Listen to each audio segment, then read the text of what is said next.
Hello everybody and welcome back to another installment on Indian Country Farms. I'm Matthew, your chief videographer for today. Trying to remember to keep my thumbs off the microphone because we've discovered, and you probably have also, that there's a couple of little gaps in the volume there, isn't there? On the first video, yes. On the first video and the second video. And let's hope not on the third video. We'll see. Okay. So, what are we doing now there, Susan? Well, what we're going to do is, like I said in the previous video, I have two does rising. One is ready to be punched down. And so we're going to go ahead and put them in the pans. And I've got a couple different kinds of pans here. Here. We got glass, and then there's like a stoneware pan. This one has a glaze in it. And then the aluminum pans. Okay, now this is a from Pampered Chef. No, this is not a Pampered Chef. Oh, I'm sorry. Because it has the glaze in it. The Pampered Chef is just going to be like a stone. Okay. A complete stone. Got this one, a friend of mine from Tishomingo gave it to me, and she thought of me because she saw the Anyway, but what I'm going to do today... There's the production staff trying to sneak in here and get to the pet food. Oh! But what I'm going to do today is I'm going to be making 4 loaves of bread. The loaves that I showed you on the previous videos is the basic white bread, and the other loaves it's got some other stuff going on in it. I used a sorghum flour on the first 2 loaves. Oh, that's that good stuff at yeah, it's supposed to be gluten free. Bob's Red Mill. Yeah, Bob's Red Mill, sweet white sorghum flour. And for those of you that have gluten issues, you could have used that. Anyway, this is the first time I'm using that. But anyway, that bread dough is ready to be put in pans. The other one is not. So I'm going to go ahead and put that bread dough in like the aluminum pans, the one that has the sorghum flour in it. Well, now those aren't aluminum, I don't think. Well, they're... I think they're like a steel. But that's what I think. I know we had some others like it, and then they rusted. Left them, I don't know how they got left out. They got left out somehow, and, oh man. Okay, so anyway, like I said in the previous video, we don't use spray anymore. So I'm just going to go ahead and grease the pans down. Oops, I guess I put a little too much in there. I'm going to grease the pans down so that way when the bread is done baking, it'll just pop right out of the pan. So then you can cool it better. It's better to cool it out of the pan than in the pan. So. And it kind of pretty much, if it's greased with the lard like this, usually that baby just pops right out of there when you turn it on the side, doesn't it? Yes, it does. Yeah. So it's really nice. Let me get some of this out of here. Anyway, and you know, of course, having the grease on my hands will help when I punch down the bread dough. Yeah. Okay, so the pans are greased. Okay, now I'm going to go ahead and grab the dough. Oh boy. Now this was in a larger bowl. Yeah, this one. Than the one we showed you earlier. This was already on top of the refrigerator rising. Okay. When we started so this that video. is a larger bowl, so of course it doesn't look like it. It's not over the rim, right? Like the other will be. Yeah, but it's still 2 loaves. Anyway, so you want to just punch it down, get those little air bubbles out of there. You're folding it over and over and over. I kind of do that and make sure all the air bubbles are out. So here's your dough. See, it's just really nice. And what is the purpose of this punching down and rising again? Because you want to beat up your dough. You want to beat up the... Oh, well, there you go. You get to work out your hostilities. You want to get the air bubbles out of there. Yeah. Okay. Then the next thing I do is I just kind of roll it, and you want to pinch that all You off. just kind of found the center on that and just pinched it in half, didn't you? Yeah. Squeezed it. Yep. So, Well, it's starting to look like a dough brain.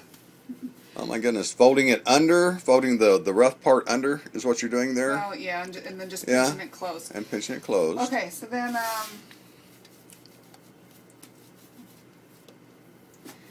And that rough part went to the bottom. Yeah, it goes on the bottom, Yeah. but you don't see it because I kind of I roll it like that so that way you don't. So it's an aesthetic thing. You're hiding that Yeah. little rough part, and you're making a very nice looking. And folks, her bread does look good. I mean, everybody is always impressed by the looks of her bread.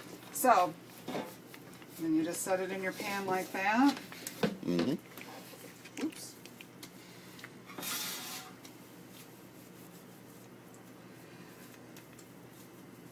Now, some people that bake breads, hold on a second. I was reading in one book, what I usually do when the bread bakes, it might crack open on the top or on the sides. So I just punch it down like with a fork to kind of release some of that. And I was reading in a book that, some people take a bread dough knife or bread knife and then just crack it open like that. So that way... Just make those really cool looking, like you'd have in a baguette or something. Yeah. Yeah. And she made one the other night, folks. It was beautiful with those lines cut in it like that. Yeah. Absolutely. There.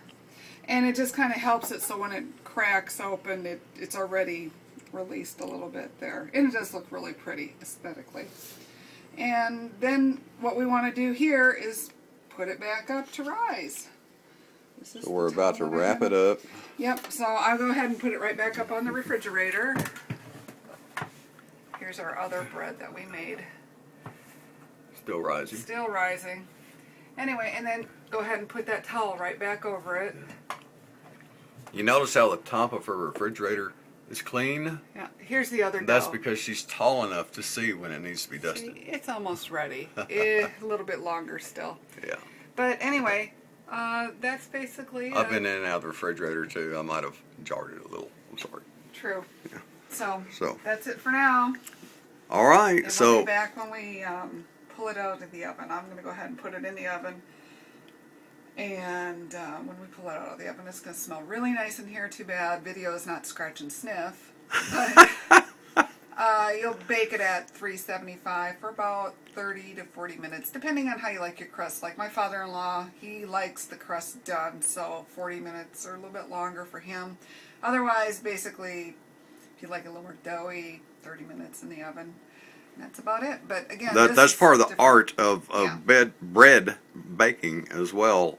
If you know who's going to be eating it, you know your clientele, then you can kind of get a little bit more specific to their taste. Yes. Yeah. So anyway, yeah, I'll probably pull it out of the oven and show you then what it turns out like. All right. So we're going to be coming back. A little bit, another shot of the production crew over there. Looks like Jumper's trying to abandon us. She says, "I's just not going to get any pet food." Yeah, don't worry, it's going to be okay. Jumper got to spend her first night sleeping in the people bed last night. First night ever. See, now I can't go back in the kitchen because I touched her hairy. Yeah. Her hairiness. All right, I touched her hairiness. This is one of the dogs that we had found on the side of the road a couple years ago. We made bunches of videos for all my friends on Facebook.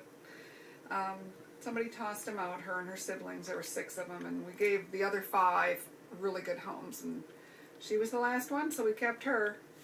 She's a good dog. She has some medical issues, but nothing that can't be handled. She's good. Oh, that's good. That's pretty good. Oh, that's it. I better cry. That's pretty good. Okay. Well, that's. Oh, we're in the light there. Let me see. Okay. That's going to do us for now. We'll go ahead and we'll see you back here with some done bread on Indian Country Farms. Bye.